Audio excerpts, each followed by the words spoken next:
Hello everyone, I hope you're safe and welcome to our first lesson in discourse analysis. Today we're going to talk about an introduction to discourse analysis. So prior to the advent of discourse analysis, language was analyzed in regard to the structure without any respect to the context. That means before the emergence of discourse analysis. The approaches that analyze language, the interest of linguistics was about the structure of language. When we talk about the structure of language, we basically mean phonology, morphology, uh, semantics, for example, syntax. So uh, these branches of linguistics or these structures of language, they are parts of language. So it's like when you study language per se. There is no relationship to the role language plays in society. No social factors, nothing. Just language on its own. When discourse, of course, analysis emerged, it focused on speech, mainly naturally occurring conversation. Studies conversation, natural occurring. Okay. The discourse analysis studies naturally occurring instances of language use beyond the sentence boundary. So it studies uh, language in context, language use beyond the sentence. It's like text, or paragraph, conversation, dialogue, etc. Linguists have identified two major approaches to language. So these are two major approaches to language. So we have the formalism approach and functionalism approach.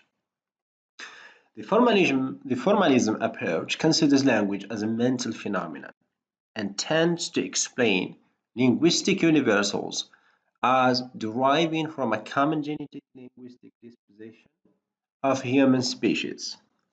This is just like uh, the idea of generativism, cognitivism, the Chomsky approaches, etc., and his followers.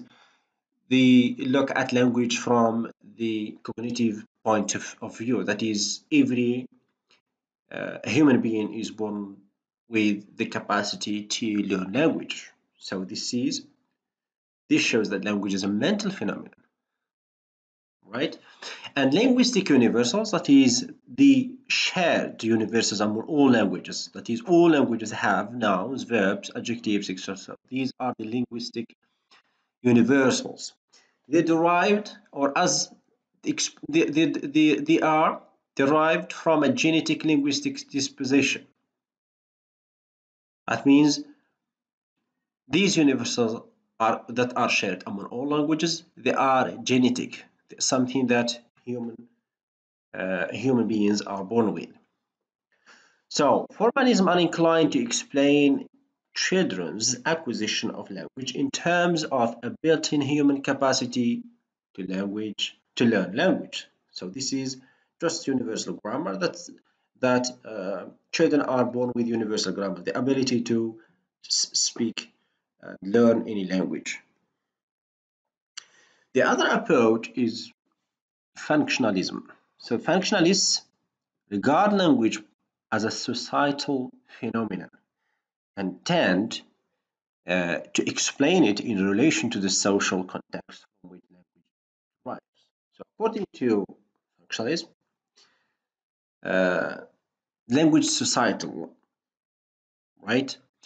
You cannot study language on its own. According to this approach, to study language, you need to study it in relation to the people who speak it. That's social context. Because language, after all, is a means of communication. Studying language is on its own doesn't reveal everything we need to know about language. Therefore, according to this language, the study of language from its social context is very important. So basically, this is the approach that discourse analysis uh, that is used in discourse analysis. Okay. This table here shows the difference between formalist and functionalist approach. So according to formalism, language is a mental phenomena. This is what we have just said. It's mental, genetic, something we are born with. The linguistic universals derive from a common linguistic inheritance of the human species. It's something that human species inherit from each other. Language acquisition is explained in terms of a built-in human capacity to learn any language. That is, all humans are born with the capacity to learn any language. And language is an autonomous system. It's independent. For the functionalists, language is social phenomena. That is, language is in relation to study language in relation to context. It's social. Okay, we use language to communicate, to send and receive messages, etc. Linguistic universals derive from universal use to which language is put in human societies.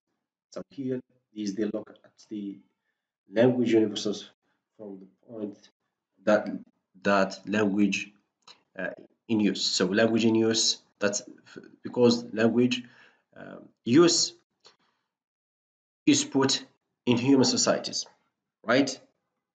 And that leads to the linguistic universals that are shared among languages. So that's pretty much different from the formalism approach, the formalist approach. Language acquisition results from the development of communicative needs and abilities in society. Humans, they have this need of communication, right? And that's why they learn language. So we acquire language because we need to communicate.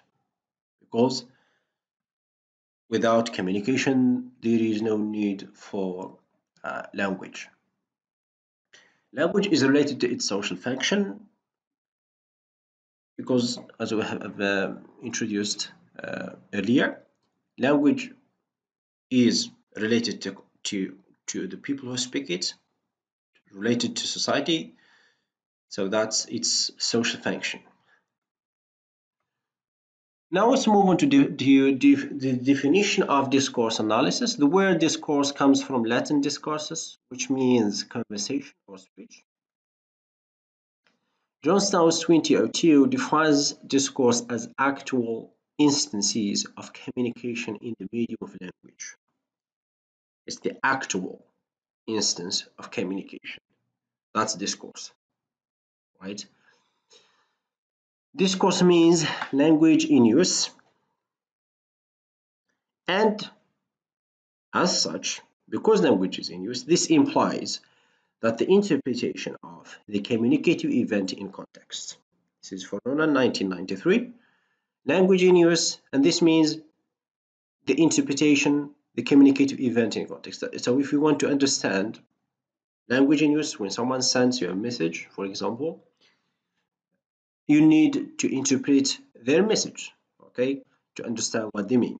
So language in use implies interpretation of that communicative message that people send to each other when they communicate.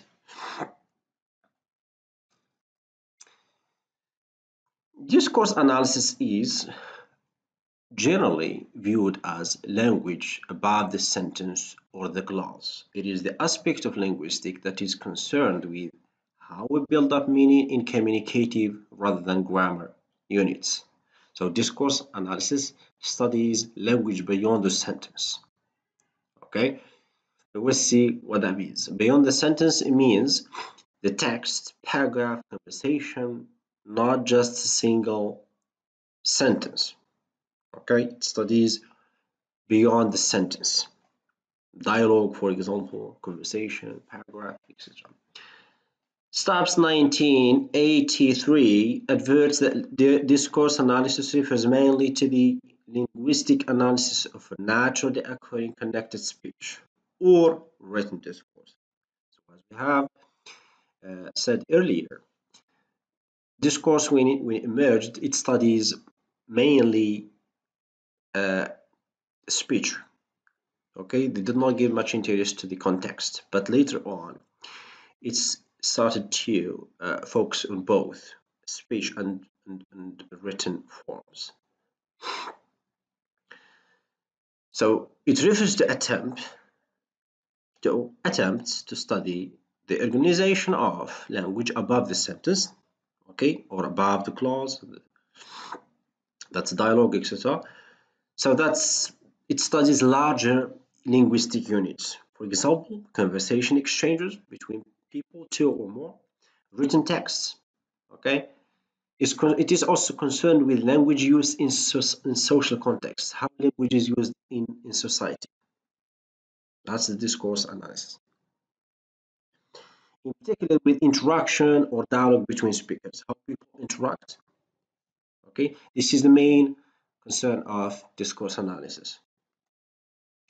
Brown and Dioli, 1983, claimed that discourse analysis examines how addressers construct linguistic messages for addresses and how addresses work on linguistic messaging in order to interpret them.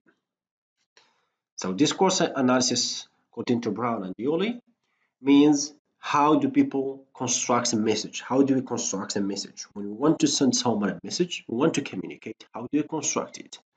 And how the receiver of the message interprets your message. Okay, so they have the references here, and this is pretty much it for today, the introduction to discourse analysis. Thank you guys for your attention, and I hope you enjoyed the video, and see you in the next lesson.